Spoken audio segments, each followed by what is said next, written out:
To the computer. ठीक। Okay.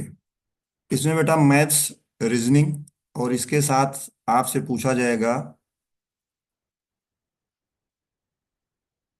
इंटरल। हाँ, इसमें आपसे पूछा जाएगा यहाँ पे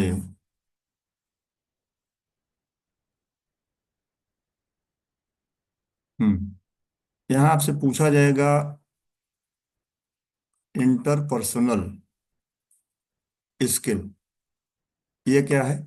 यानी कि जो अंतर्वैयक्तिक, यानी कि जब आप दो लोगों के बीच में संवाद स्थापित होता है, दो लोगों के बीच में कम्युनिकेशन होता है, तो आपकी क्या स्थिति रहती है, आपके अंदर वो योग्यता है कि नहीं कि आप दो या दो से अधिक लोगों को एक साथ बातचीत कर सकें और अपना मकसद जो है उसको स्पष्टता रख सकें उनके सामने। बात आपको समझ में आ रही है? यानी पर्सनालिटी इंप्रूवमेंट होना चाहिए। तो गणित पूछा जाता है, रीजनिंग पूछा जाता है, इंटरपर्सनल स्किल पूछा जाता है, और चौथा सेक्शन बेटा इसका इंग्लिश का होता है, यानी कि कॉम्प्रिहेंशन। ठीक है, कॉम्प्रीहेंशन, यानी पैसेज देगा उस पर बेस्ड क्वेश्चन पूछेगा। क्लियर है बेटा? ये तो सी सेट का आपका। और प्रश्नों की संख्या रहेगी 80, माइनस मार्किंग भी रहेगी। ठीक है बेटा? ये तो मोटी मोटी मैंने आपको जानकारी दिया जो शायद आप लोग जानते भी होंगे। चलिए, अब आते हैं अपने काम की बात करते हैं। काम की बात क्या करना है कि देखो बेटा, हम हम आपके साथ डिस्कस करने चल रहे हैं इसमें मैथमेटिक्स, जिसका रोल जो है 20 to 22 क्वेश्चन का है। अलग अलग साल अलग अलग वेटेज है। चैप्टर जो आपको इसमें आने चाहिए, जिस पर यूपीएससी सबसे ज्यादा फोकस देती है, पहला चैप्टर है बेटा संख्या पद्धति। पहला चैप्टर है आपका संख्या पद्धति। ठीक है। फिर आपको आनी चाहिए, फिर आपको आनी चाहिए क्रमचय व संचय। बोला जाता है, बोलचाल की भाषा में लोग परमुटेशन एंड कॉम्बिनेशन भी इसको बोलते हैं। फिर बेटा आपसे अपेक्षित है कि आपको प्रायिकता भी आती है, प्रायिकता भी आती है। ठीक है बेटा? ये जो तीन चैप्टर हैं, देखो, ये जो तीन चैप्टर हैं, इनका वेटेज है लगभग 50%।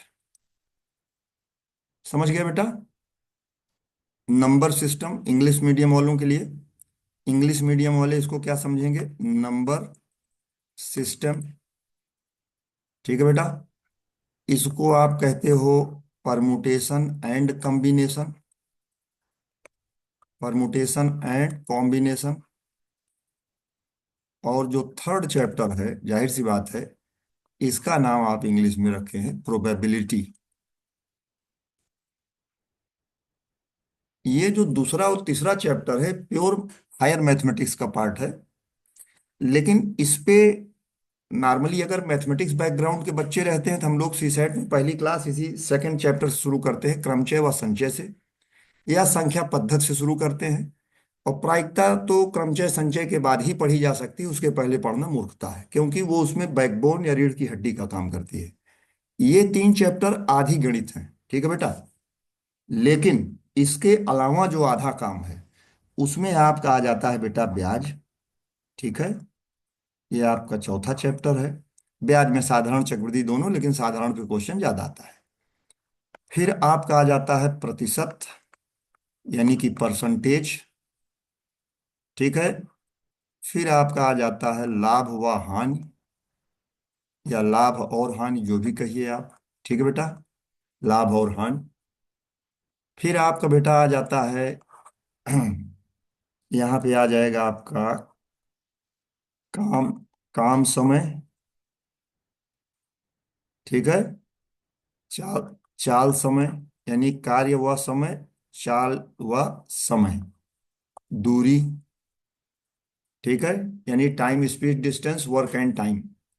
काम समय माने एक चैप्टर हो गया आपका ये, एक चैप्टर आपका ये हो गया। मैं दोनों को एक ही मानता हूँ, थोड़ा अंतर यही दूरी की वजह से आता है, तो अलग बात है। चलो, स्पीड की वजह से आता है। फिर अगला चैप्टर आपका आ जाता है बेटा, अब इसी में धारा और नाव के भी सवाल आ जाएंगे, ट्रेन से संबंधित भी सवाल आ जाएंगे। कार्य समय में कार्य और मजदूरी भी आ जाएगा, और नल और पानी के टंकी के सवाल भी आ जाएंगे, ठीक है। फिर बेटा आ जाता है क्षेत्र मिति। फिर आ जाता है आपका क्षेत्र मिति, जिसको आप इंग्लिश में कहते हो मेंस्युरेशन। मेंसुरेशन, क्षेत्र मिति, जिसमें आप कहते हो किसी तालाब का क्षेत्रफल बताइए, शंकु का क्षेत्रफल बनाइए, आयताकार खेत का क्षेत्रफल या परिमाप बताइए, ठीक है। इस तरह की चीजों को पढ़ते हैं, यानी कि मेजरमेंट ऑफ एरिया। स्पेशली कोई रीजन है उसका मेजरमेंट करते हैं, चाहे वो रीजन 3 डायमेंशनल है तो आयतन निकालते हैं, अगर दो विमाएं हैं यानी दो भुजाएं होती हैं तो क्षेत्रफल निकालते हैं, और लेंथ के संदर्भ में या तो लंबाई चौड़ाई ऊंचाई या तो फिर परिमाप निकालते हैं, पेरीमीटर। ये मोटा मोटी आपको पढ़ना होता है, ठीक है बेटा। अब इसमें जो बचा हुआ है जैसे मिश्रण, रेशियो एंड प्रोपोर्शन, तो मैं इस इतना आपने नोट किया होगा। तो जैसे बेटा इसमें बचा हुआ जो क्षेत्र है मैं लिख देता हूं जिससे आपको कंफ्यूजन ना हो। अगला चैप्टर जो आप पढ़ेंगे क्षेत्रमिति के बाद, तो आपने पढ़ा मिश्रण, ठीक है। मिश्रण यानी कि जिसको आप कहते हो मिक्सचर, और या एलिगेशन, दो नाम से जाना जाता है। फिर चैप्टर नंबर आगे जब बढ़ते हो तो आगे जो है बेटा आ जाता है आपका डेटा इंटरप्रिटेशन। इसको क्या कहते हो, डीआई, डेटा इंटरप्रिटेशन।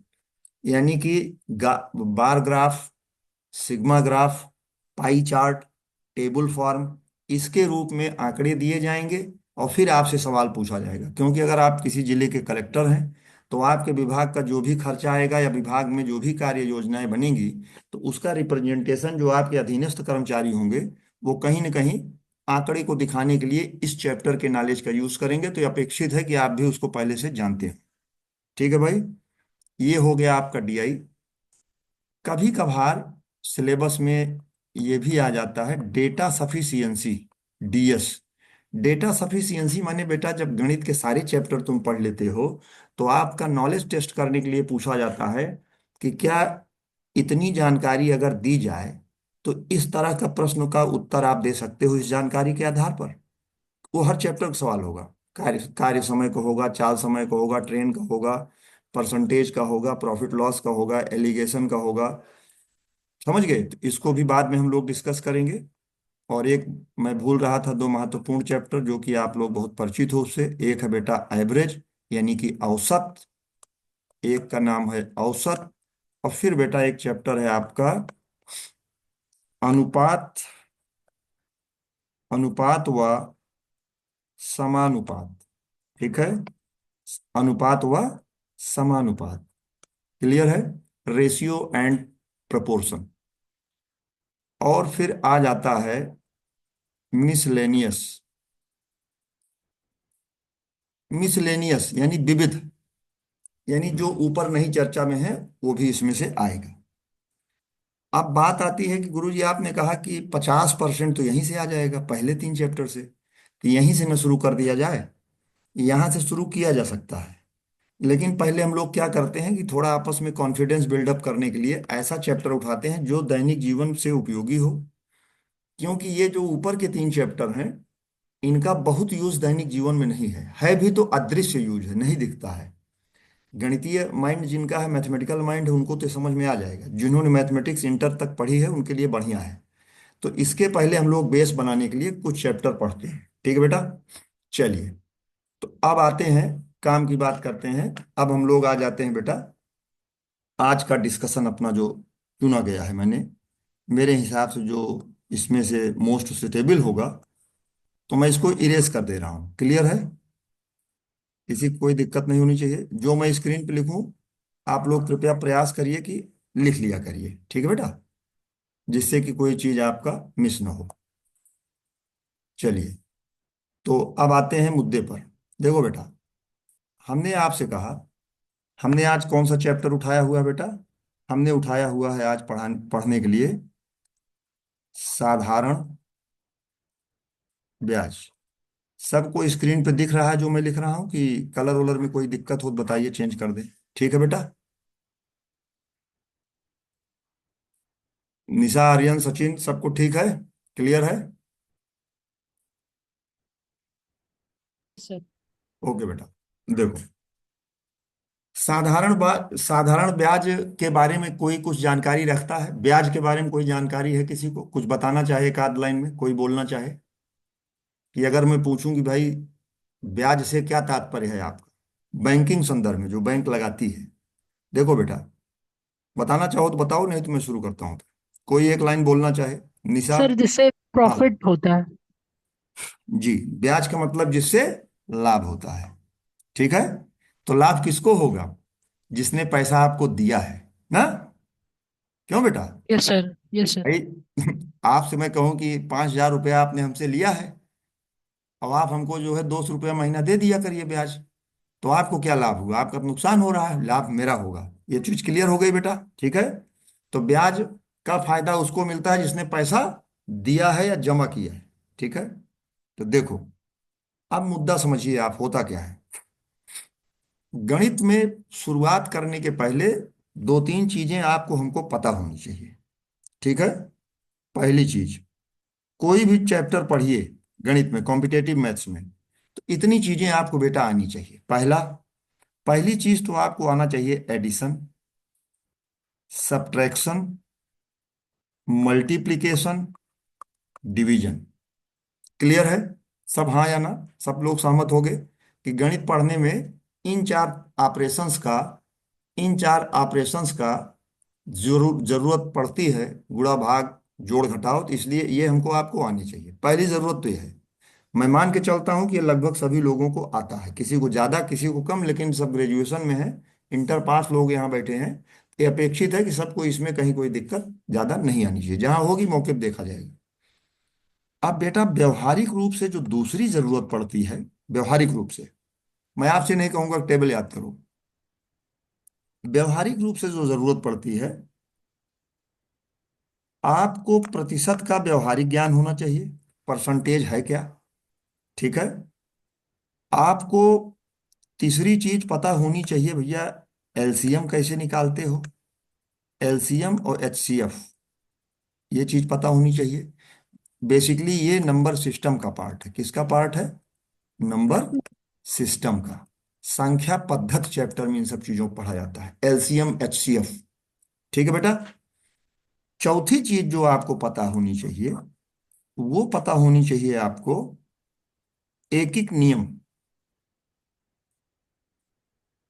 एक एक नियम। एक नियम माने बेटा यूनिटरी मेथड। ठीक है। ये जो एक एक नियम है, इसका यूज होगा आपके लिए कार्य समय, चाल समय पढ़ने में, परसेंटेज में, लगभग सारे चैप्टर में। तो इसका उतनी जरूरत नहीं है यहाँ पर समझना भी। ऊपर वाला ऑलरेडी आपको पता है, हर चैप्टर में यूज होता है, ये आता भी है आपको, तो इसलिए इसको बताने के लिए जरूरत हमको नहीं है। तीसरा वाला इस चैप्टर में यूज नहीं होता है। ये जो दूसरा वाला है गुरु, ये वाला, इसका यूज इस चैप्टर में धुआंधार तरीके से है। क्लियर है? चलिए, तो निष्कर्ष में क्या है कि थोड़ा परसेंटेज का बेसिक नॉलेज एक बार ले लिया जाए। जो बच्चे इसमें कक्षा 12 के बाद या 12 में गणित नहीं पढ़े हैं, उनके लिए थोड़ा मैं चाहूंगा कि मुझे 10 मिनट का समय दिया जाए। मैं थोड़ा परसेंटेज की चर्चा करके तब विषय की शुरुआत करना चाहूंगा। इजाजत है बेटा? शुरू करें, क्या कहते हो? या या सबको आता है तो मना कर दीजिए। किसकी इच्छा है कि मैं शुरू करूं? नाम यस बोले सर, आप। स्टार्ट कर दीजिए। ठीक है। तो मैं मान के चल रहा हूं कि बाकी सदन में उपस्थित सभी गणमान्य सदस्य हमको अधिकृत कर रहे हैं कि मैं इसको बताऊं, डिस्कस करूं। ठीक है। चलिए, तो जिसको आता भी होगा तो कोई इनडाइजेस्ट तो होगा नहीं, फायदे करेगा, नुकसान नहीं होगा, रिवीजन हो जाएगा। चलिए भाई, तो प्रतिशत के बारे में जब आपसे बात किया जाए, तो पहले समझिएगा, पढ़ेंगे क्या? सिंपल इंटरेस्ट, साधारण ब्याज, लेकिन उसके पहले थोड़ा प्रतिशत का जानकारी हल्के से ले लें। परसेंटेज एक चैप्टर है, काफी समय चलेगा, लेकिन उसमें नहीं घुसेंगे, क्योंकि उसके बाद फिर लाभ और हानि पढ़ेंगे और यहाँ उसकी जरूरत नहीं है। इसलिए मैं पूरा परसेंटेज आपको डिस्कस न करके उसका जो बैकबोन है, मेन तत्व है, वो बताऊंगा। वो क्या है, जरा समझा जाए। देखो, परसेंट, परसेंट का मतलब होता है, ये दो शब्दों से मिलके बना है, एक तो पर और दूसरा सेंट। ठीक है। पर मने प्रति, पर मने प्रति, या इसी को वन कहते हो, समझिएगा बेटा। पर मने प्रति। और सेंट माने होता है 100। जी सेंट सर। माने क्या होता है? 100 100। या 100। जी सर। क्लियर है बिटिया? तो जी देखो सर। नीतू, हाँ कुछ कहना चाहती हो क्या? नीतू कुमारी कुछ कहना चाहती हो बेटा? सर हम यस बोले, जी सर बोले। ओह अच्छा अच्छा, मुझे लगा कुछ जानना भी है, बहुत अच्छा। हाँ ऐसे बीच बीच में बोलते रहा करो, नहीं मुझे लगेगा मैं खुद बड़बड़ा रहा हूँ, समझ गए? देखो, जी सर, मतलब हम भी बोलते रहेंगे तो ही हमको समझ में आता है सर, नहीं तो नहीं बोलते तो हाँ समझ हाँ में नहीं। बोलो, यही तो मैं भी चाहता हूँ, हाँ या ना, हम कुछ बोलते रहो जब हम कुछ कहें हाँ भाई, तो उसमें एक आध लोग बोल दिया करो, कोई भी बोल दे, कोई दिक्कत नहीं। देखिए, जी सर। हम एकदम बेसिक से पढ़ा रहे हैं, मान के कि आपने गणित पहली बार पढ़ने जा रहे हो, हम उस तरह से नहीं पढ़ाएंगे कि डायरेक्ट मुद्दे पर आ जाएं। अभी एक दो क्लास हम ऐसे ही पढ़ाएंगे, ठीक है बेटा? लग देखो, रहा है कि बचपन में पढ़ते थे ना सर, वैसा लग रहा है, इसीलिए यस सर बोले। ओके बेटा, थैंक यू। देखो बेटा, तो परसेंट का मतलब पर माने 1 और सेंट माने 100। तो जी ये जो सर। सेंट शब्द आया है वो सेंटम से आया है, सेंटम। ये जो सेंट शब्द आया है, जी सर। ये रोमन लेटर सेंटम से बना है। तो जी सर। गणितज्ञों ने परसेंट का जो अनुवाद किया इंग्लिश भाषा में, उसको कहा आफ्टर एवरी 100। यानी कि हिंदी वालों ने कहा कि भाई हम ऐसे नहीं मानेंगे, उसको जरा स्पष्ट करिए क्या है। तो उसको जी लिखा गया हिंदी में हर 100 पर, जी या सर। प्रत्येक 100 के पीछे, प्रत्येक 100 पर, या प्रत्येक पर 100 पर। समझ गए बेटा? जी यानी कि सर। 100 के पीछे कितना। आप उदाहरण के लिए समझते हैं क्या मैटर क्या है, ये सब क्या है, प्रपंच बता रहे हैं आप। तो जरा जी। मिटा देता हूं, मैं फट से मिटाता हूं, इसको आप समझिए। मिटा दें? जी सर। ओके बेटा। तो अब देखो भाई, और लोग भी बोल दीजिएगा, नहीं कहो कि सर ये तो आप 1 बाई 1 हो गए। देखो, मैं ये कह रहा था, देखो बेटा, मैं ये कह रहा था कि अगर मैं आपसे कहूं, एक सवाल मैं लिख रहा हूं, उसी के माध्यम से मैं आपको पूरा समझा ले जाऊंगा। परसेंटेज है क्या? ए एक संख्या है जिसका मान है 40। बी एक संख्या है जिसका मान है 50। जी सर। पुराने दो हम। ए एक नंबर है 40, बी एक दूसरा नंबर है 50। ठीक है बेटा? अब परसेंटेज चैप्टर में तुमसे 4 सवाल बनेगा इसमें। पहला, ए बी का कितना प्रतिशत है? ए बी ठीक का सर। कितना प्रतिशत है? आज मैं पीपीटी का यूज नहीं कर रहा हूं। कारण क्या है कि ये पहला लेक्चर है, तो इसमें बेसिक चीजें डिस्कस करनी है, जो कि पीपीटी में कोई मतलब नहीं बनता है। जब मेरी जी। नेक्स्ट क्लास होगी, चैप्टर शुरुआत करूंगा सिस्टमेटिक, तो जब क्वेश्चन देना होगा तो मैं उस दिन फट से पीपीटी आपको दे दूंगा, ठीक है बेटा? उसकी चिंता आप मत करिएगा कि मैं सवाल लिखूंगा बार बार। ये पहली क्लास है, पता नहीं कहाँ से क्या दिमाग में आ जाए, लिखना पड़े, तो पीपीटी बनाना इसका पॉसिबल नहीं होता है। किसी भी दिन जी। पहली क्लास जो होगी चैप्टर की, उसमें पीपीटी नहीं मिलेगी, ठीक? ए बी का कितना प्रतिशत है, ये आपसे अगर मैं पूछूं, तो तुम कहोगे ए क्या है, तो मैंने कहा ए एक नंबर है 40 जिसका मान है 40। जी अच्छा, सर। बी क्या है, तो तुमने कहा सर बी 50 है, तो मैंने कहा ए बी का कितना परसेंट है।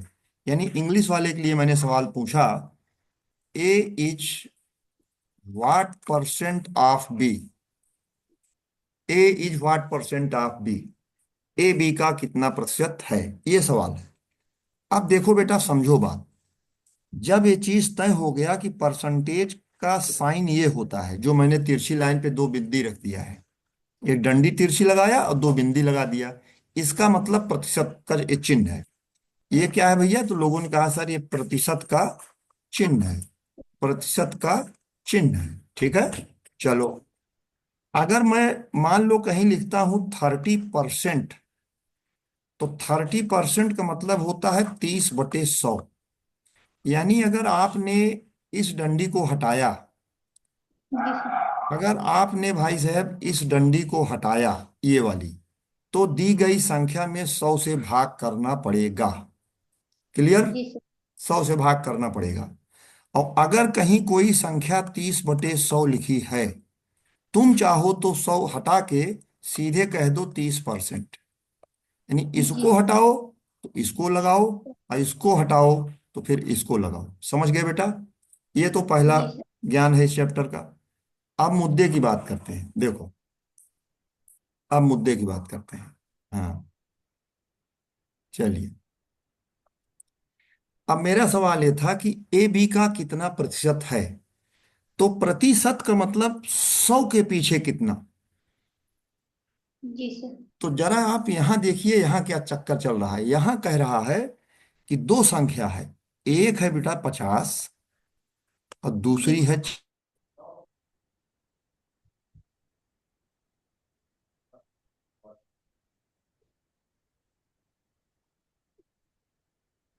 हाँ बेटा, इंटरनेट का कुछ इश्यू हो गया था, पूरा वाईफाई गायब हो गया था। हाँ, अब सुन पा रहे हो आप लोग हमको? जी सर। ओके बेटा, शेयर करते हैं तुरंत।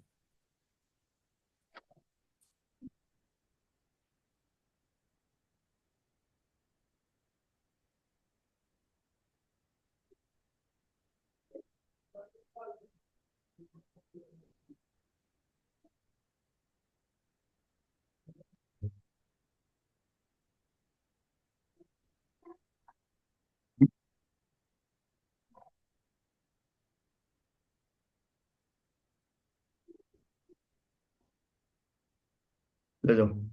हाँ, हाँ बेटा, तो मैं ये कह रहा था। जी, मैं ये कह रहा था कि क्वेश्चन मेरा ये था, क्वेश्चन मेरा ये था कि भाई अगर ए एक नंबर है जिसकी वैल्यू है 40, और दूसरा नंबर मैं ले ले रहा हूं बी जिसकी वैल्यू है 50। जी पहला सर। सवाल था ए बी का कितना प्रतिशत है, यही था पहला सवाल। ठीक है। जी सर।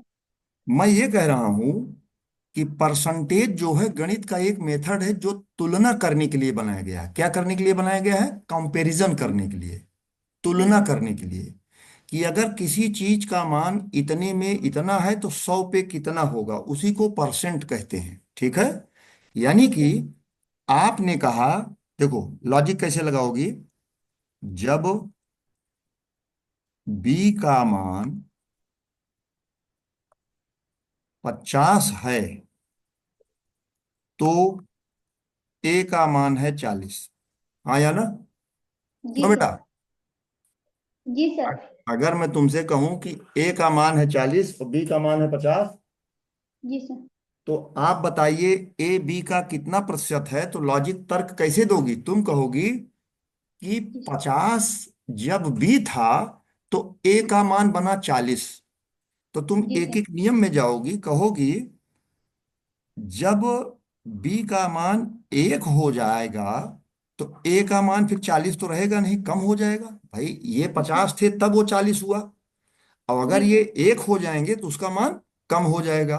तो कम के जी लिए सर। गणित में भाग बताया गया है, यानी कितना हो जाएगा बेटा? 40/50 हो जाएगा। 50। ए का मान क्या हो जाएगा? कम हो जाएगा। कम जी का सर। मतलब घट जाएगा, घटने को ही भाग देना कहते हैं।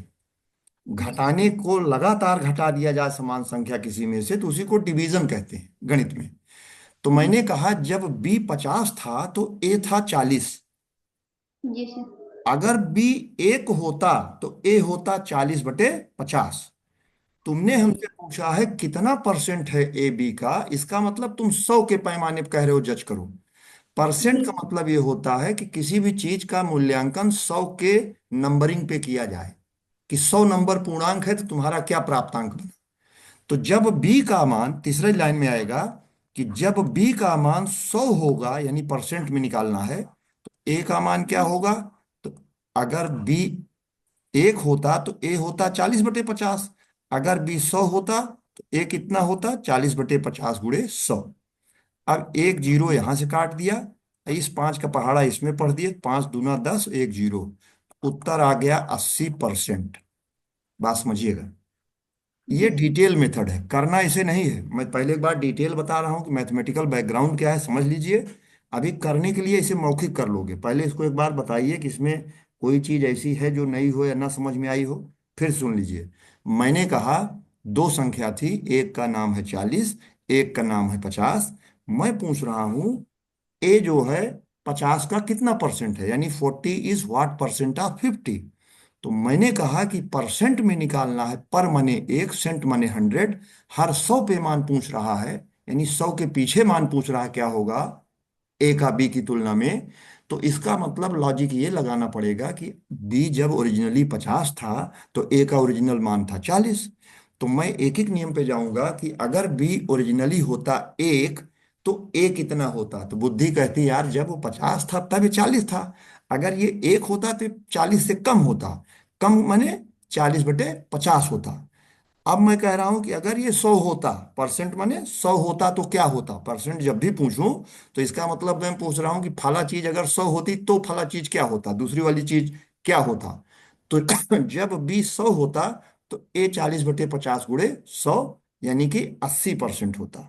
बात समझ में आई? यही जी इसका सर। आंसर है। उदाहरण के लिए आर्यन समझो बेटा, मान लो तुम एक गणित का टेस्ट दिए जिसका पूर्णांक था 50 और तुम जी नंबर पाए 40।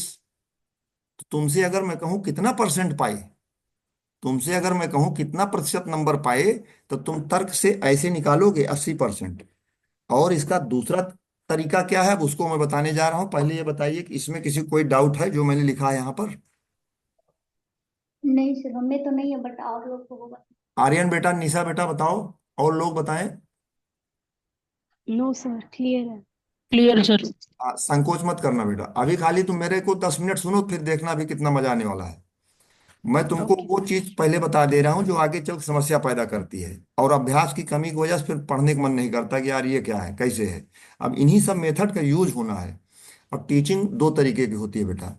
एक तो मैं ऐसे क्वेश्चन लेकर आपके सामने आऊं जो पिछले 5 वर्षों में पूछे गए हैं, और उन्हीं को पढ़ाऊं तो आपको मजा आएगा कि यार सर वो पढ़ाते हैं और वही आता है। जबकि मैं वो पढ़ा रहा हूँ जो आया था, तो वो मैं काम नहीं करता हूँ, ठीक है। उसको मैं कराऊंगा कब? जब मैं चैप्टर खत्म कहूंगा अब होने वाला है तो मैं उसको भी शामिल करूंगा। पहले लेकिन मैं बेस तैयार करूंगा, ये मेरी स्टाइल है मैथमेटिक्स में। तो आप समझिएगा बात। तो मैंने यहाँ स्क्रीन पर एक सवाल लिखा था कि अगर ए 40 था और बी 50 था तो ए बी का कितना प्रतिशत है। तो ये परसेंटेज का बेसिक आइडिया है जो मैंने यहाँ पर लिखा है। अब मैं चल रहा हूं बताने इसका शॉर्टकट, कि इतना राम कथा न लिखकर आप चाहो, इतनी कहानी न लिखकर आप अगर चाहो तो कैसे इसको एक लाइन में करोगे। देखो बेटा, परसेंटेज में सबसे पहले तुम ये चेक किया करो कि कौन सी संख्या ऐसी है जिसकी तुलना करने जा रहे हो, और कौन सी संख्या ऐसी है जिससे तुलना करने जा रहे हो। बात समझिएगा। परसेंटेज का मतलब ही होता है कि किसी भी चीज की तुलना कर रहे हो किसी चीज से, कि ये चीज दूसरी चीज से कितनी बड़ी है, कै परसेंट, या ये चीज दूसरी चीज से कितनी छोटी है। ठीक है ना? यही यही सब चीज तुम करते हो। या ये चीज उससे कितने परसेंट पे है, या दूसरी वाली चीज पहले का कितना परसेंट है। चार तरह का सवाल बनता है। मैं तुमसे या तो पूछूंगा ए बी का कितना प्रतिशत है, या मैं पूछूंगा बी ए का कितना प्रतिशत है, या मैं तुमसे पूछूंगा ए बी से कितने परसेंट कम है। ए कम है बी से ना, देखो ए है 40 और बी है 50। तो इसका मतलब A is lesser than B. So I can also ask you a question, by what percentage less than B. तो that is third question of this problem. चौथा प्रश्न ये हो सकता है कि बी ए से कितने प्रतिशत अधिक है। देखने में ही लग रहा है कि बी जो है ए से 10 अधिक है, लेकिन मैं इसको 10 ना पूछ के पूछूंगा कितने परसेंट अधिक है। यही चार सवाल आप परसेंटेज में पढ़ते हैं। परसेंटेज का कोई भी सवाल लेकर आओगे, चाहे जहां का हो, चुनाव का हो या प्रॉफिट लॉस का हो, लब्बो लुआब निष्कर्ष जो है इन्हीं चार में से कोई एक रहता है। इसी चार का एक ज्ञान वहां पर काम में आएगा, तब सवाल बन पाएगा। तो देखिए, तो मेरा सवाल ये था ए बी का कितना प्रतिशत है। तो आप क्या किया करो, एक ऐसे पहले लाइन खींचोगे। क्या खींचोगे? एक ऐसे लाइन खींचोगे, ठीक है बेटा। और लाइन खींचने के बाद क्या करोगे, तुम ऊपर एक संख्या लिखोगे और नीचे एक संख्या लिखना है, फिर यहां गुणे 100 कर देना है। यही आपका परसेंटेज वैल्यू आता है, बस। हर सवाल के यही स्टाइल है। अंश बटे हर, ये क्या है भाई? इसको हिंदी वाले अंश कहेंगे, इंग्लिश वाले न्यूमरेटर कहेंगे, और हिंदी वाले इसको हर कहेंगे, और इंग्लिश वाले इसको क्या कहेंगे? डिनोमिनेटर। क्लियर है? यानी भिन्न भिन्न जो जी होती है, अंश बटे हर। जैसे मैं यहां लिख दूं बेटा 3/5। तो 3 क्या है? न्यूमरेटर, अंश। 5 क्या है? हर, यानी कि डिनोमिनेटर। तो 3/5 एक भिन्न है, जिसका मतलब है कि अंश है 3, हर है 5। चलिए इधर आइए। अगर मैं तुमसे पूछूं कि ए बी का कितना प्रतिशत है, तो तुम खाली अपने दिमाग से ये पूछा करो कि इसमें कौन सी राशि ऐसी है जिसकी तुलना हो रही है, यानी जजमेंट किसका किया जा रहा है, विश्लेषण एनालिसिस किसका कर रहे हो। अगर तुम कहते हो ए बी का कितना प्रतिशत है, तो तुलना ए की कर रहे हो ना? हाँ या ना बोलिए। जी सर। अगर मैं तुमसे कहूं कि ए का मान 40 है, बी का मान 50 है, 40 जो है 50 का कै परसेंट है, और मैं ये कह दूं कि इसमें भैया दो काम हो रहा है। एक राशि है जिसकी तुलना हो रही है, और एक राशि है जिससे तुलना हो रही है। देर आर जी two sir. Quantities. First, which is being compared, जो तुलना की जा रही जिसकी। And second thing is that with which or to whom you are comparing with, किससे तुलना कर रहे हो। तो अगर मैं कहूं 40/50 का कितना प्रतिशत है, इसका जवाब दो, और तुमसे कहूं कि तुलना किसकी हो रही है, तो आर्यन सैनी बताएंगे किसकी तुलना हो रही है। ए का मान है 40, बी का मान है 50। 40/50 का कितना प्रतिशत है, तो तुलना किसकी कर रहे हो, ये पूछ रहा हूं मैं। यानी किसका इवेल्युएशन, मूल्यांकन किसका कर रहे हो? 40 का कर रहे हो ना? सर एक। Yes sir. 40 का कर रहे एक हो। का सर। तुलना तुम 40 की कर यस रहे हो, सर। टेस्टिंग किसकी कर रहे हो? 40 की। तो जिसका जी सर। टेस्ट ले रहे हो उसको रख दो अंश में 40। क्लियर है?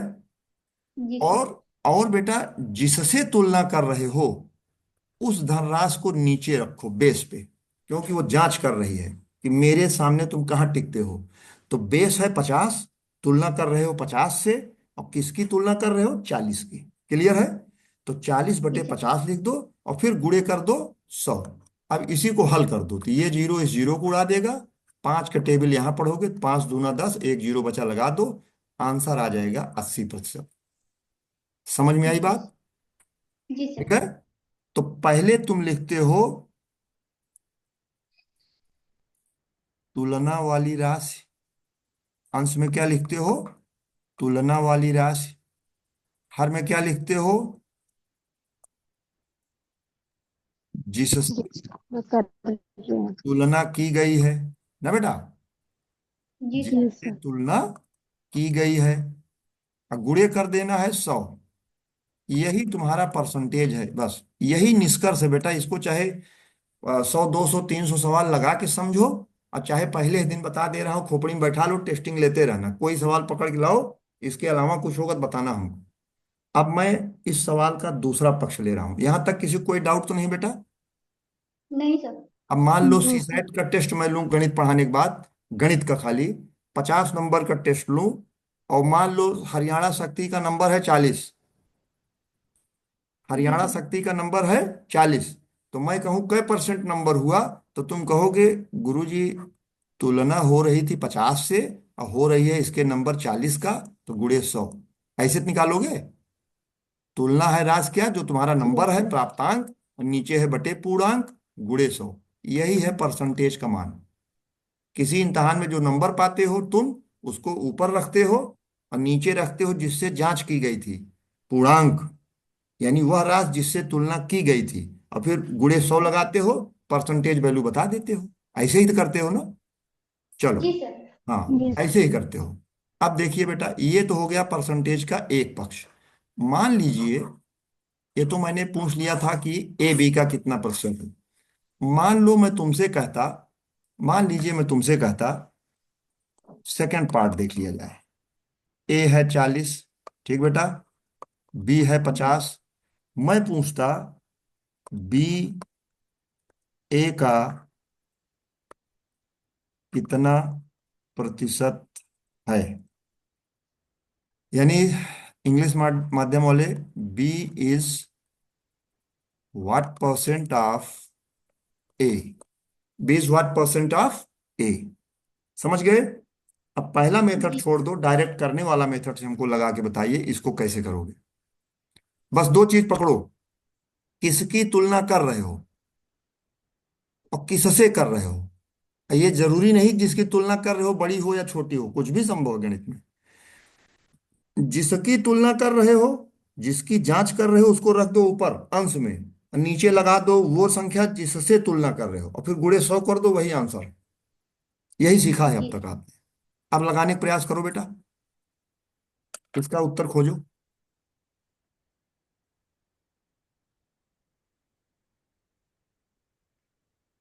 नीतू कुमारी, पटना, अच्छा पटना से बेटी। और ये है ये बिटिया आई थी, इसका भूल रहा हूँ मैं, जो है, हाँ, नीरू चौधरी। मनोज भाई क्या हाल है तुम्हारा? मनोज, बोल हाँ नहीं जी रहे? सर। जो बताने का प्रयास कर रहा हूँ सब क्लियर हो रहा है बेटा कि नहीं? जी सर। नहीं, कोई डाउट हो तो पूछिए हमसे। अभी हम तेज नहीं चल पाएंगे, आज पहली क्लास है, जरा सिस्टमेटिक एक एक चीज बताते हुए, जिससे किसी को, ज्यादातर लोगों को बेटा मैथमेटिक्स बैकग्राउंड नहीं रहता है, तो उसमें अगर हम स्पीड दिखाएं, अपनी स्किल दिखाएं कि ये सवाल इस लेवल का मैं बता रहा हूँ, तो फिर हम ही समझेंगे, हम ही बताएंगे उसका, या एक दो लड़के और समझ लेंगे, उससे कोई मतलब नहीं है कि नहीं। थोड़ा आप लोग साथ दीजिए, जिनका मैथमेटिक्स बैकग्राउंड है तो मेरा साथ दें भाई, ठीक है? हाँ, यस सर। बाकी हर लेवल का क्वेश्चन कराऊंगा मैं। तो अब देखो भाई, मेरा सवाल ये था सीधा सीधा, कि भाई बी जो है ए का कितना प्रतिशत है, तो मैंने क्या कहा, दो ऐसे एक बना सौ लो, पच्चीस ऐसे बना लो, ठीक है? हाँ, ऐसे बना लो। यहाँ क्या जी रखोगे मनोज? मनोज बताओ, यहाँ कौन सी संख्या रखूं मैं यहाँ पे? हमको तुम वो संख्या बताओ जिसकी तुलना कर रहे हो, जांच किसकी कर रहे हो? बी। सर बी ए का पूछ रहे हैं सर आप। हाँ, बी ए का कितना प्रतिशत है, तो जांच किसकी हो सर रही है? बी यहाँ की पर ना? बी रखेंगे, 50 रखेंगे, 50। बी की हो रही है जांच। तो जी बेटा, जी। ऊपर कौन सी संख्या रखोगे? बी, यानी 50। 50। और जी सर। तुलना किससे कर रहे हो? 40 से, तो 40 नीचे लगा दो। अब इसी को हल जी करना है एक बेटा, ये जीरो कट गया, और एक चार सौ पच्चीस, पच्चीस चार पच्चीस 100 होता है, तो भैया उत्तर आ गया 125। क्लियर जी है? सर, वो है सर। हाँ बेटा। वो उतना ही आया, 125 है, हम भी ऐसे ही किए सर। हाँ, तो 125 आ गया। जी सर। हाँ, बहुत अच्छे। यानी मैं जो बताने का प्रयास कर रहा हूँ लोग समझ रहे हैं, बहुत अच्छे। सुनो बेटा, अब 125 है, ये 125% है, ठीक है? तो एक जी चीज, सर। एक चीज यहीं पर और सीख लो लगे हाथ। कोई चीज अगर 100% है, कोई चीज, जो भी चीज 100% है, उसको क्या गणित में कहा गया है? ओरिजिनल। क्या कहा गया है गणित में? ओरिजिनल। और ये उसी उसी को गणित में क्या कहा जाएगा इस चैप्टर में? मूलधन। इस चैप्टर में क्या नाम दिया जाएगा बिटिया? मूलधन। मूल। हाँ, मैं तुमको चाहता हूं कि सवाल उस मेथड से बताऊं जिसमें फार्मूले का यूज रहे ही ना, क्योंकि 20 टाइप का सवाल बताऊंगा तो 20 फार्मूला याद करना पड़ेगा। और यूपीएससी एक इतना मास्टर माइंड बॉडी है एग्जाम की, कि उसको पकड़ पाना आसान नहीं कि तुम कुछ सूत्र याद करके गए हो तो सी सेट पास कर लोगे। गणित की समझ होना जरूरत है, क्योंकि सवाल जी नए पैटर्न का देगा तो वहां समझ काम करेगी, ना कि सूत्र। क्योंकि पेपर सेटर हमसे तुमसे ज्यादा इंटेलिजेंट है, उसको पता है तुम मार्केट से क्या पढ़ के आए हो। समझ गए? तो अगर जी सर। गणितीय समझ नहीं पैदा किए रहोगे तो इम्तहान नहीं भेज पाओगे बेटा। इसको आप समझिएगा। आप मेंस में चाहे जितने बड़े 30 मार्क हो, जब आपकी पहली यात्रा रोक दी गई तो आप खत्म, आपकी कहानी खत्म। तो इसलिए CSAT is a kind of examination. In CSAT mathematics is the kind of subject that is not able to make you an IAS officer, but it can stop your journey halfway. गणित एक ऐसा विषय है कि IAS तो नहीं बना सकता आपको गणित का नॉलेज, लेकिन आईएएस बनने से जरूर रोक सकता है, इतना दम है इसमें। क्वालिफाइंग है, लेकिन क्वालिफाई नहीं हो पाते लोग। क्यों? अरे यार समझ नहीं आया। आसान सवाल बताऊंगा समझ में आएगा, वो इम्तहान में आना नहीं है, कहीं न कहीं मजबूरी तो है कि कठिन चीज पढ़ना है। तो उसी का मैं ध्यान रखते हुए बेस बना रहा हूं नए तरीके से, कि मैं आपको साधारण ब्याज का सूत्र डायरेक्ट नहीं बताऊंगा कि मूलधन गुणे दर गुणे समय बटे 100, SI बराबर PRT/100। वो तो दुनिया जानती है, मैं तुमको ये बता दूंगा कि PRT/100 ही क्यों होता है, वो समझिए आप। तो यहां पर ध्यान दीजिए, साधारण ब्याज के चैप्टर में या गणित के किसी भी चैप्टर में, चाहे प्रॉफिट लॉस हो चाहे साधारण ब्याज, उसमें जहां कहीं 100% का कोई संख्या मिलेगा, उसको मूलधन या मूलधन राशि या धनराशि, इतने नामों से जानेंगे, इसको दिमाग में बैठा लेना। क्लियर है? जी जो चीज जी सर। ओरिजिनल है वो मूल है, मूल माने ओरिजिनल, बेसिक फंडामेंटल। चलिए, तो ये हो गया 100%। और तो कह रहे हैं कि अगर ए को 100 मानते हो ना, तो बी 125% है। इसी को तुम कहते हो सवा गुना है, हिंदी भाषी क्षेत्र में क्या कहते हो, सवा गुना है। क्या कहोगे, सवा गुना। सवाल। तो एक चीज और सीख लो अब लगे हाथ, क्या, मैं इसको मिटा दे रहा हूं स्क्रीन को थोड़ा सा नीचे से, इतना मैं मिटा रहा हूं। मैं क्या सिखा रहा हूं तुमको, जो मैं लिख दूं उसको नोट कर लेना फट से। देखो, 100% का मतलब होता है एक गुना। 100% का मतलब एक गुना होता है बोलचाल की भाषा में। शुद्ध हिंदी है इसकी एक गुणा। एक गुणा, ठीक है। देखो, अगर कोई चीज 200% हो गई, उसको कहते हो दो गुना, उसी को कहते हो दो गुणा, यानी दुई का गुणा हो गया। बात समझिए, जैसे उदाहरण के लिए, पेट्रोल का दाम है मान लो 90 रुपया। पेट्रोल का दाम क्या है बेटा, 90 रुपया लीटर। मान लो 90 रुपया लीटर पेट्रोल है। तो ये जो 90 रुपया है, ये क्या है भैया, 100% है। ये क्या है, धनराशि, मूल तो धनराशि, यानी इतना है तो इसको महंगा नहीं कहूंगा, ये बेसिक है। दूसरे दिन तुम टंकी पे गए तेल भराने, किसी कारण से उसने कहा भैया 90 का नहीं मिलेगा, 180 रुपए का मिलेगा। कितने का मिलेगा, 180 रुपए लीटर। एक तो मैं, तुम मुझे जब फोन करोगे तो क्या कहोगे, कहोगे यार सर, सर जो है 100% जो है दाम बढ़ गया इसका सर, यानी जितना था उतना बढ़ गया। है भाई, 90 जी था सर। 180 हो गया, तो बढ़ा कितना, 90 रुपया बढ़ा ना, तो यानी जी सर। 100% बढ़ा। तो तुम कहोगे सर दुगना हो गया दाम। कितना हो गया, दुगना हो गया। दोगुना। पहले कोई चीज ओरिजिनल थी तो 100% थी, अब वो कहां पहुंच जी गई, 200%। इस तरह की सोच मन में रखना शुरू करिए। चलिए, अच्छा इसका जवाब तो आपने दे ही दिया, बी ए का जी। कितना प्रतिशत है, क्लियर है। चलो, अब तीसरा पार्ट क्वेश्चन का देखते हैं। अब तीसरा पार्ट क्वेश्चन का देखते हैं। तीसरा पार्ट है बेटा, हाँ इसको भी यार मिटा देना था, इसका जरूरत नहीं है। चलो, हाँ, अब तीसरा पार्ट देखते हैं। तीसरा पार्ट जो क्वेश्चन का है बेटा, थर्ड क्वेश्चन, उसी में थर्ड क्वेश्चन जो बनेगा, ए बी से कितना प्रतिशत कम है। ए बी से कितना प्रतिशत कम है, A is by what percent less than B. English वाले, इसको निकाल के बताइए हमको, A is by what percent less than B. A B से कितना प्रतिशत कम है, ठीक है।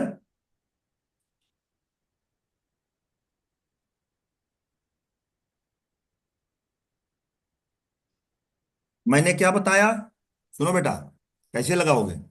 सबसे पहला काम ध्यान देना, सबसे जी पहला सर। काम, आप भिन्न बना लेना। यहाँ गुणे 100 कर देना है, यहाँ अंश लिखना है, यहाँ क्या लिखना है, हर। क्या जी सर। करोगे, यहाँ कह रहा है कितना कम है, कै परसेंट कम है, यानी यहाँ तुलना किस चीज की हो रही है, कमी की। कमी की जी सर। तुलना हो रही है, क्यों बेटा।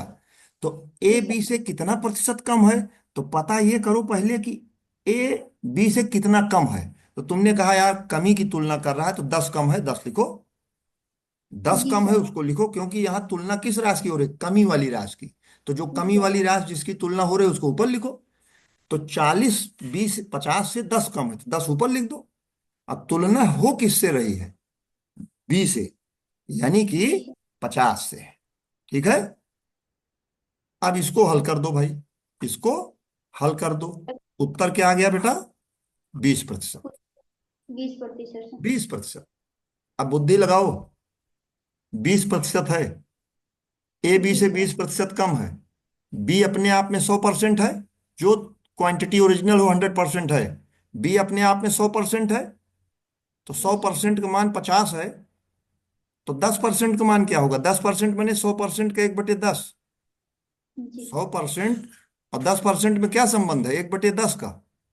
तो 100% का मान 50 है, तो 10% का मान 5 होगा कि नहीं होगा। अब 20% का मान उसका दुगना कर दो 5 का, यानी 10। वही 10 कम कर दो 50 से, तो 40 आ जाएगा। ऐसे गणित को समझने का प्रयास करिए आप। तो ऊपर क्या लिखे, कितना कम है, नीचे क्या लिखे, वो राशि जिससे तुलना हो रही है। अब गुणे 100 कर दिए, उत्तर आ गया 20, यही हमारा उत्तर है। अब एक दूसरा सवाल दे रहा हूं, तुम लोग करके दिखाना। देखो, मान लो बेटा ए का मान होता 20 और बी का मान होता 30। अब मैं पूछ रहा हूं ए बी से कितना परसेंट कम है, लगा के बताइए हमको। जी ए सर, बी से 1 मिनट। हाँ, ए बी से कितना परसेंट कम है। या चलो आसान कर देता हूं, बी को 40 मान लो बेटा, बी को 40 मान लो, बुढ़ा भाग आसान हो जाए। ए है 20, बी है 40। मैं पूछ रहा हूं ए बी से कितना प्रतिशत कम है। सारे लोग लगाएं, हमको उत्तर बताएं भाई। जी जो पढ़ाऊं उसको शिक्षक का आदेश मान के करो, तभी मजा आएगा। अगर अपना अपना राग लापोगे तो मजा नहीं आएगा फिर। ठीक है, हमको जवाब दीजिए कि अगर ए का मान 20 है और बी का मान 40 है, ए बी से कितना प्रतिशत कम है, इसका जवाब दीजिए। मैंने क्या बताया, ऊपर वो लिख दो, कमी का मान लिख दो जिसकी कमी है, नहीं जिसकी तुलना हो रही यस है। सर। ए की कमी की तुलना बी से हो रही है ना। तो ए है 20, बी है 40, तो कितना कम है ए बी से। सर 50%। हाँ बेटा 20 कम है। क्लियर, बहुत अच्छे, 20 कम है। अच्छा, किससे तुलना हो रही है, 40 से, तो 20/40 गुणे 100। बहुत सही, उत्तर आ गया 50। क्लियर है। चलो अंतिम सवाल, फिर यस। इसमें आते हैं मूल। अंतिम सवाल, इसका जो चौथा पार्ट है, इसका चौथा पार्ट लेकर फिर डायरेक्ट आते हैं अपने मूल क्वेश्चन चैप्टर पे, शुरुआत करते हैं उसकी। देखो, अभी कल से इसका यूज होना शुरू होगा, तुम देखना कितना आसानी से सवाल बनाओगे। इसे मौखिक जो पीडीएफ दिया हो उसको मौखिक कराऊंगा तुमसे, कलम नहीं उठाओगे। पहले मैं यही करके दिखा दूंगा, फिर तुमको अभ्यास करूंगा, तुम मौखिक लगाओगे सवाल। बात आप समझ में आ रही है कि नहीं। लेकिन तरीका इसको एक बार स्वीकार करिए, हाँ इसको हमको एक बार सीख लेना है। इससे बढ़िया मेथड होगा तो उससे कर लेना, बट एक बार इसको सीखो, तब देखो क्या होता है। अप्रोच सीखो। देखो बेटा, सवाल ये है, चौथा part, B is by what percent more than A. B A से कितना प्रतिशत अधिक। जी ठीक है बेटा, समझ गए। बी ए से कितना प्रतिशत अधिक है। अब लगाइए फट से, आधा मिनट समय है। ये ब्रैकेट बना दिया, अब गुणे 100 कर दिया, यही उत्तर है हमारा। क्यों भाई, हमको यही उत्तर लेना है। अब हम ऊपर रखेंगे वह संख्या जिसकी तुलना हो रही है। तुलना क्या हो रही है, बी के अधिकता की तुलना हो रही है। अगर कह रहा है बी ए से कितना परसेंट ज्यादा है, इसका मतलब बी ज्यादा होगा तभी परसेंट वैल्यू निकाल पाओगे। तो इसमें देख के बताओ कि बी कितना ज्यादा है इसे। 10 ही तो है। क्यों भाई, यस सर। 10 ज्यादा है। किससे है, ए से। तुलना किससे हो ऐसे। रही है, ए से। तो 10/40 गुणे 100, 10/40 गुणे 100। ठीक है, अब इसी को हल कर लो, जीरो जीरो से कट जाएगा, 4 यहां कट के कितना आ जाएगा, 25। तो 25% आंसर इसका आएगा। क्लियर है। जी सर। अब मैं उम्मीद रखता हूं कि कुछ एक बेसिक आइडिया मैंने परसेंटेज का दे दिया है। बाकी जो मेन कॉन्सेप्ट है परसेंटेज के, जब चैप्टर में पहुंचा जाएगा तब उसको पढ़ा जाएगा। अब आइए अपने इसका शुरुआत में फॉर्मली करता हूं। देखो बेटा, सुनो, चैप्टर का नाम है साधारण ब्याज, जिसको कि आप सिंपल इंटरेस्ट बोलते हो, सिंपल इंटरेस्ट बोलते हो। हमको ये बताइए कि बैंक में जो पैसा रखा जाता है, बैंक में जो पैसा रखा जाता है उसको इतने नाम से जाना जाता है। क्या आप लोग इस बात से परिचित हैं क्या। देखो, उसी को कहते हैं मूलधन, उसी को कहते हैं मूलधन। ठीक है, उसी को कहते हैं धनराशि। ठीक है, मूलधन या धनराशि। ठीक है, और इंग्लिश में उसी का नाम होता है बेसिक अमाउंट, बेसिक अमाउंट। उसी का नाम होता है सम, और उसी का नाम होता है प्रिंसिपल। उसी का नाम होता है प्रिंसिपल। इतने नामों से उस रुपए को जानते हैं जो बैंक में हम तुम जमा करते हैं या किसी को लोन देते हैं, उधार देते हैं ब्याज पे। तो देखो भाई, मूलधन, धनराशि, केवल अमाउंट मत बोलना, नहीं तो मिश्र धन हो जाएगा। उस अमाउंट बोलो इंग्लिश में तो बेसिक लगा दो। मूलधन, जैसे तुम अपना सेविंग अकाउंट खोला है, उसमें 1,000 रुपए जमा किए, तो वो आपका मूलधन है, बेसिक अमाउंट है। वो अमाउंट नहीं है, बेसिक अमाउंट है। उसी को सम कहेंगे।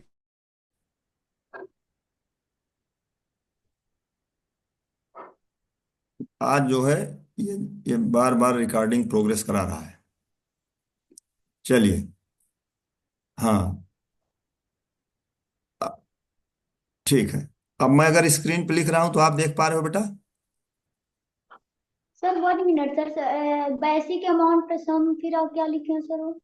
मैंने लिखा है बेसिक अमाउंट आब्लिक SUM, सम, SUM, सम। और उसके आगे? प्रिंसिपल, उसके ओ, आगे लिखा हूं बेटा प्रिंसिपल, PRINCIPAL। ठीक है? जी सर। क्लियर है बेटा? जी सर। ओके। चलिए। तो हाँ, ये हो गया। अब देखो बेटा, मैं ये कह रहा था कि इतना चीज आप बैंक में जो भी धनराशि रखते हो उसको इतने नामों से आप जानते हो। ठीक है? हाँ, उसको आप इतने नामों से जानते हो।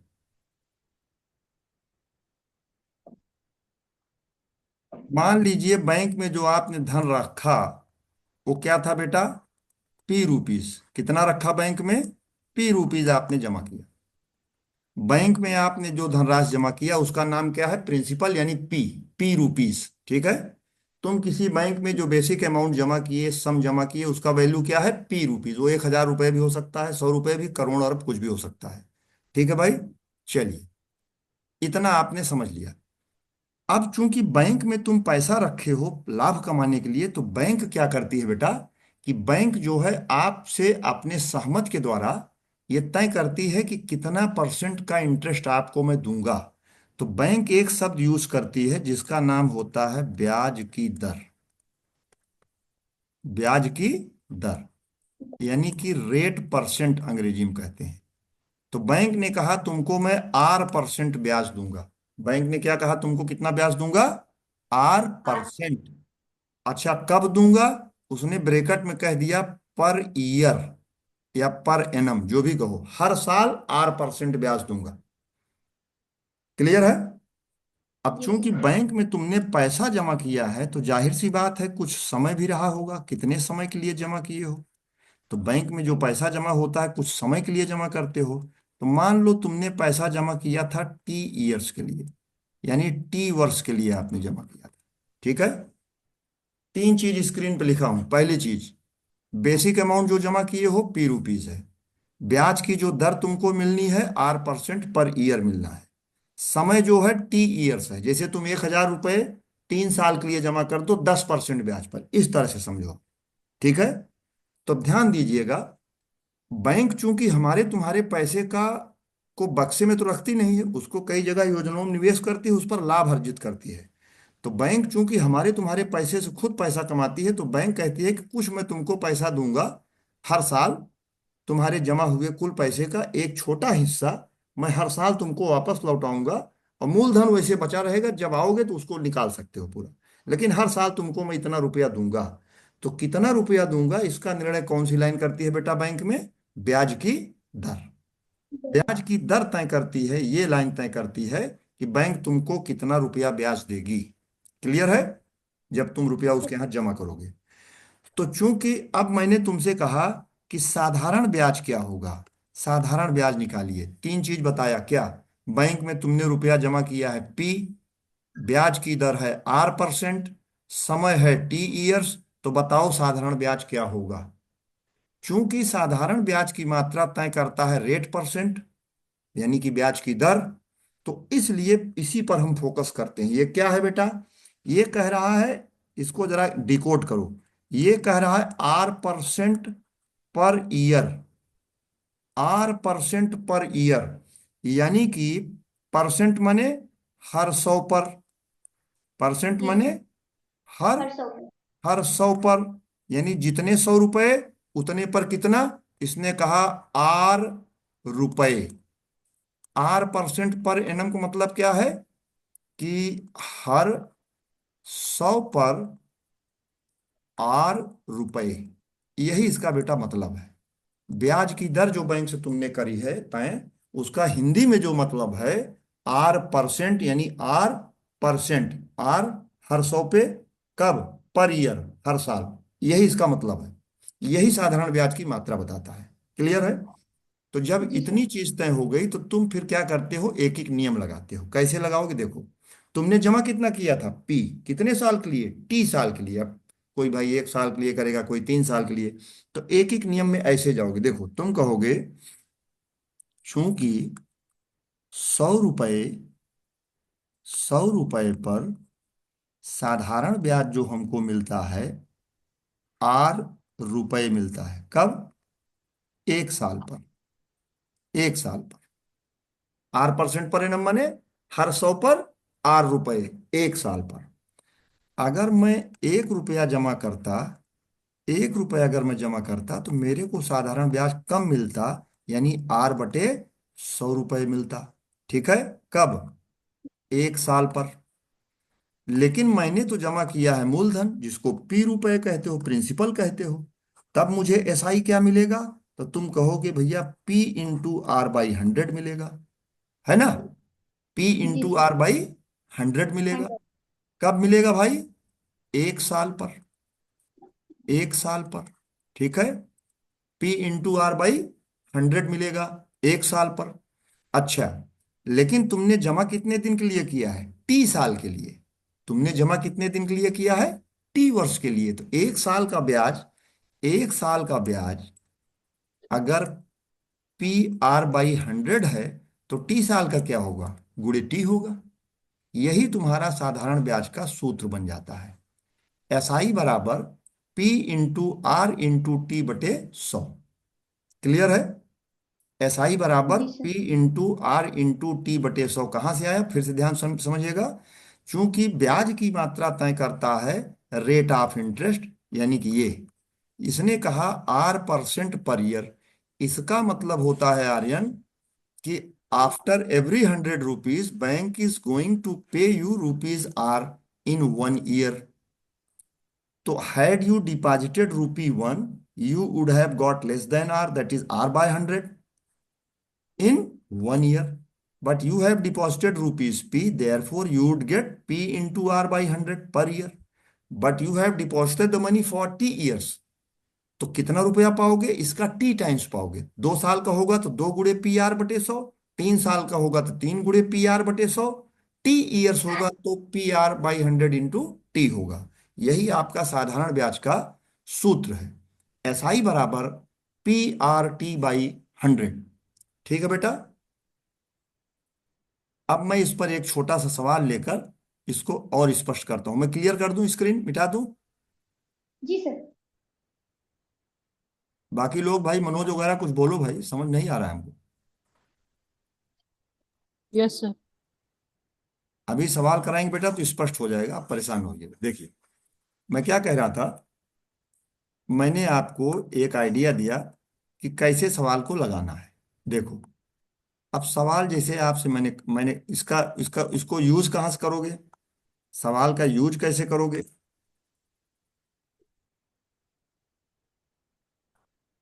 हम्म,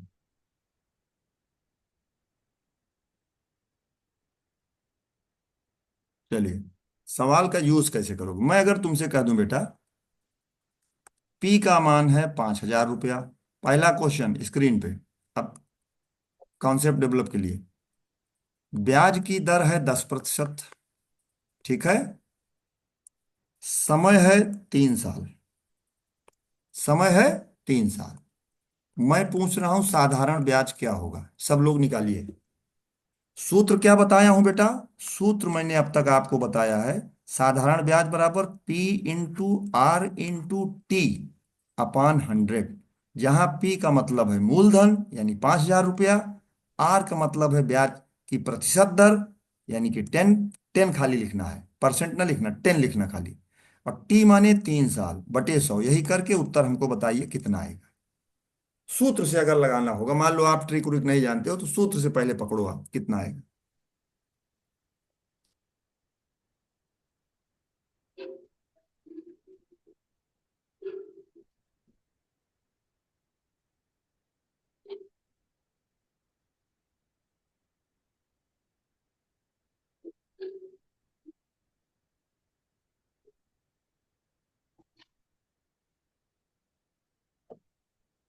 SI बराबर P × R × T/100, यानी सर आप, हाँ कितना है बेटा? 5,000 गुने 10 गुने 100, 10 गुने 3, बटे 100। 100। ये दो 100। जीरो उड़ा दो यहां से भाई, क्यों? Yes sir. 50 × 10 माने 500, और 500 × 3 बराबर 1500। उत्तर क्या? 1500। 1500 रुपया। ठीक है बेटा, जी उत्तर सर, क्या आएगा? 1,500 रुपया। 1500 रुपया। सबका आया इतना बेटा? किसी का ना आया हो तो जी बोले, सर। नहीं यस सर। मानेंगे कि यस सबका सर। आ गया है। चलो ठीक है, अगर सबका आ गया है तो अब जरा इसी सवाल को नए नजरिए से देखो। इसी सवाल को नए नजरिए से नहीं देखो। नहीं। देखो, साधारण ब्याज का जो दर होता है वो कभी बदलता नहीं है। पहले साल का अगर 10% है, पहले साल का ब्याज अगर 10% है, तो दूसरे साल का भी 10% होगा, और तीसरे साल का भी 10% होगा। हाँ या ना? सब लोग सहमत जी हैं सर। शायद? होगा। क्लियर है? चलो, तो 10% अगर यार ब्याज 1 साल का है, तो 3 साल का क्या होगा? 30% नहीं होगा? बताइए। इंटरनेट बड़ी प्रॉब्लम कर रहा है यार, पता नहीं क्यों। क्या आवाज सुन पा रहे हो आप यस लोग सर। मेरा, कि कट गया है वीडियो जरा बोलिए। Yes sir. Okay. Voice break हो रही है कभी कभी। हाँ बेटा, आज इंटरनेट का इश्यू है कुछ यहाँ पे, दरअसल कुछ काम चल रहा है कॉलोनी में जहाँ मैं रहता हूँ। तो बिजली के तार में कुछ काम चल रहा है, तो हमको लगता है उसी से सब सटा के ले जाते हैं, वाईफाई वाला भी। तो कुछ गड़बड़ कर दे रहे हैं। सुनिए, थोड़ा ध्यान दीजिएगा। फिर से मैं बोल रहा था, मैं ये कह रहा था कि साधारण ब्याज में जो दर होता है वो बदलता नहीं है, इसीलिए उसका नाम साधारण ब्याज पड़ा है। अगर वो बदलेगा तो फिर वो चक्रवृद्धि ब्याज हो जाएगा, कंपाउंड इंटरेस्ट हो जाएगा। उसमें जटिलता है, कॉम्प्लेक्सिटी है। इसमें सिंप्लिसिटी है। सिंप्लिसिटी माने whatever rate of percent is being determined by the party, that is the bank and the customer, that is going to be same as usual, it will be working there, unlike the compound interest. तो what is compound we will discuss later on. अभी हम लोग focus करते हैं simple interest पे। हमने ये कहने का प्रयास किया है कि साधारण ब्याज का नाम साधारण पड़ा है क्योंकि वो बदलता नहीं है। ठीक है? तो 5,000 रुपये मूलधन है, 10% के हिसाब से 3 साल का ब्याज जब निकालोगे, तो लॉजिक ये मैं दे रहा हूं तुमको कि 1 साल का ब्याज 10% होता है मूलधन का, तो 3 साल का ब्याज 30% होगा। हाँ या ना, इसमें बताइए, सहमत है कि नहीं? है सहमत ना? तो जब साधारण ब्याज 30% होगा, तो ब्याज लगाया किस पे जाता है? मूलधन पे। तो 5,000 का डायरेक्ट 30% निकाल लो। 30% माने 30/100। ये साइन बताया था ना, गायब करोगे तो 100 से भाग करना पड़ेगा। तो गायब किया तो 30/100 किया। ये काट दो, देखो डायरेक्ट 1500 आ गया। एक लाइन में आया कि नहीं आपका सवाल? इतने बहुत अच्छा सर, आ बेटा? बहुत अच्छा ट्रिक सर से आया कैसे सर। समझ नहीं सर, 5000 कैसे है सर? हम बेटा 5,000 मूलधन है। 5,000 मूलधन है। फिर से समझिए, देखिए मैं जो यस बताने, सर। यस। थोड़ा बोरिंग है मेरा तरीका है, लेकिन थोड़ा एक बार पकड़ लोगे गुरु तो मजा आ जाएगा। पहले समझो, हम पहले जो बता रहे हैं उसको एक बार ध्यान दे दो, फिर ना अच्छा लगेगा तो अपने मन से करना। फिर हम तुमको और भी एक मेथड बताएंगे, लेकिन हम वो मेथड बताने का प्रयास करते हैं जो ज्यादातर क्वेश्चन पे सेट हो जाए। कि ये नहीं कि हर सवाल में एक नया मेथड, ये कलाकारी नहीं है। एक बार एक मेथड बता देंगे, उसी में दाएं बाएं करके तुम सारे सवाल बना लोगे। देखो बेटा, क्योंकि तुम लोग सिविल की तैयारी कर रहे हो, कोई एसएससी का इम्तहान नहीं दे रहे हो तुमको 100 फार्मूला रटाएं। तुमको लॉजिक बता देंगे सवाल का, लॉजिक पकड़ लो, बस खत्म। देखो, मैं ये कह रहा था, मूल चीजें, अब मुद्दे पर आओ। देखो, पूरे चैप्टर में जहां मूलधन मिले, मूलधन मिले, तो मूलधन का दो काम होता है, क्या? ब्याज, लिख लो ऐसे, इसी पर लगाया जाता है। ब्याज इसी पर लगाया जाता है। लगाया जाए। ये लाइन खोपड़ी में बैठा लो। इंटरेस्ट इज ऑलवेज चार्ज्ड, और interest is always paid on the principal. Okay, इसका नाम ही है मूलधन, यानी ओरिजिनल, इसमें कोई मिलावट नहीं, ओरिजिनल है, मिश्रित नहीं है कि मिश्रित धन कहते हैं इसको, इसमें ब्याज नहीं मिला है, शुद्ध रुपया है जो ग्राहक ने बैंक को दिया है या बैंक ने ग्राहक को लोन दिया है, दोनों में एक का कॉन्सेप्ट है। लेकिन चूंकि हम लोग पॉजिटिविटी में जीते हैं, इसलिए मैं नहीं कहता हूं कि बैंक से आपने लोन लिया, मैं यही कहूंगा कि आपने बैंक में जमा किया। ठीक है, तो मूलधन का मतलब ब्याज इसी पर लगेगा। पहली चीज तो ये खोपड़ी में बैठा लो। दूसरी चीज बैठा लो बेटा कि मूलधन को ही गणितीय रूप से 100% माना जाता है। बस ये दो लाइन तुम मेरी याद रख लो, तो हमसे बताना तुम कहीं अगर फंस जाना तो। अब आओ इस सवाल पर, अब आओ इस सवाल पर। तो मूलधन की तो ये खासियत है। दूसरी चीज, साधारण ब्याज की क्या खासियत है? इनको महाराज को भी एक लाइन में इनका भी परिचय लिख दो। क्या साधारण ब्याज की खासियत है? बदलता नहीं भैया, बदलता नहीं। जब तक रेट परसेंट सवाल में न दिया हो कि पहले साल 10%, अगले साल 15%, तीसरे साल 20%, ऐसा न दिया हो, तब तक अगर 10% सवाल में है कि एक साल का ब्याज है, ब्याज की दर 3 साल का ब्याज निकालो, तो 10% पहले साल लगेगा, 10% दूसरे साल, 10% तीसरे साल, और 10% किसका? मूलधन का, 5,000 रुपए का। इस सवाल पे अब आइए। अगर आपने ये दो मेरे बताए हुए चीजें पकड़ लिया है, ये दो सूत्र जो मैंने आपको दिया है, ये मंत्र है, समझिए आप, इसको आपने अगर पकड़ लिया है, तो ये सवाल कलम उठाने की जरूरत फिर नहीं है। मैंने क्या बताया? मूलधन, ब्याज इसी पर लगता है, हाँ या ना? ठीक है। जी सर। सवाल में था कि 5,000 रुपए पर 10% वार्षिक ब्याज के आधार पर 3 वर्ष का साधारण ब्याज ज्ञात करो। जो ऊपर मैंने यहां सवाल लिखा था उसका लब्बो-लुआब क्या है कि 5,000 रुपए मूलधन पर, देखो, 5,000 रुपए मूलधन पर 10% वार्षिक ब्याज के आधार पर 3 साल का साधारण ब्याज क्या होगा? हिंदी में यही तो बोलते, calculate the simple interest at the rate 10% for 3 years on ₹5,000। यही क्वेश्चन था। तो मैंने कहा सिर्फ मेरी बताई हुई 3 बातें माइंड में रख लो। पहली बात, साधारण ब्याज कभी नहीं बदलता। एक साल का ब्याज 10% महाराज है, ये देखो, एक साल का ब्याज है भैया 10%, तो 3 साल का हो जाएगा 30%। यही है एसआई। आखिर ब्याज कोई संख्या ही तो होगी, रुपया कोई संख्या ही तो होता है, तो वह संख्या क्या है? तो कह रहे हैं 30% है। संख्या क्या है? 30% है। फिर मैंने कहा एसआई क्या है? तो तुमने कहा गुरुजी देखिए ब्याज क्या है।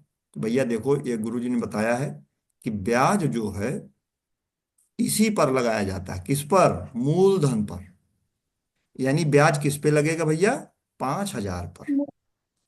कितना लगेगा? 30%। प्रतिशत माने बटे 100। ये देखो, आ गया 1,500 की नहीं? बताओ। जी सर। मन में कर सकते थे ना, कलम उठाने बिल्कुल। की जरूरत नहीं थी। ठीक है। नहीं। चलो, अब अगर ये समझ में आ गया है, किसको नहीं समझ में आया वो बताए तो उसको हम फिर समझाएं दूसरे तरीके से। नोट कर लेना, ये जैसे लिखा है वो नोट कर लेना, घर पे रिवीजन कर लेना। ठीक है। यस जी सर। सर। कल इसी से आगे बढ़ेंगे ना, इसी से मैं आगे बढ़ूंगा। ये देखो, मिटा दे रहा हूं। मैं उम्मीद करता हूं आप लोगों ने नोट कर लिया होगा। मिटा दें? जी सर। स्क्रीनशॉट ले लो या तो जो भी यस करो। सर। चलो बेटा, देखो, अभी इसका एप्लीकेशन देखो। इसी में 3 सवाल बनाऊंगा मैं। सवाल ऐसे बनता है गणित, देखो। क्वेश्चन बेसिक क्या है? प्रिंसिपल की वैल्यू है 5,000 रुपीज, रेट परसेंट है 10%, टाइम है 3 इयर्स, टाइम है 3 इयर्स। मैंने तुमसे कहा मैंने तुमसे कहा एसआई क्या होगा? तुमने कहा एसआई पूछ रहे हो, तो एसआई तो बदलता नहीं। 10% एक साल का है, तो 3 साल का सर 30% होगा मन में। 10% इंटू 3 कितना हुआ? 30%। किसका 30%? तो कहोगे ऑफ सम। अब भाई ब्याज किस पे लगता है? मूलधन पे लगता है, प्रिंसिपल पे या सम पे, चाहे जो कहो उसको। तो 30% हमको निकालना है। ठीक है भैया, 30% किसका? जी सर। 5,000 का। यही हमारा उत्तर है। क्लियर है? जी सर। चलो, अब कहो तो एक, हाँ आवाज फिर कट गई होगी क्या यार।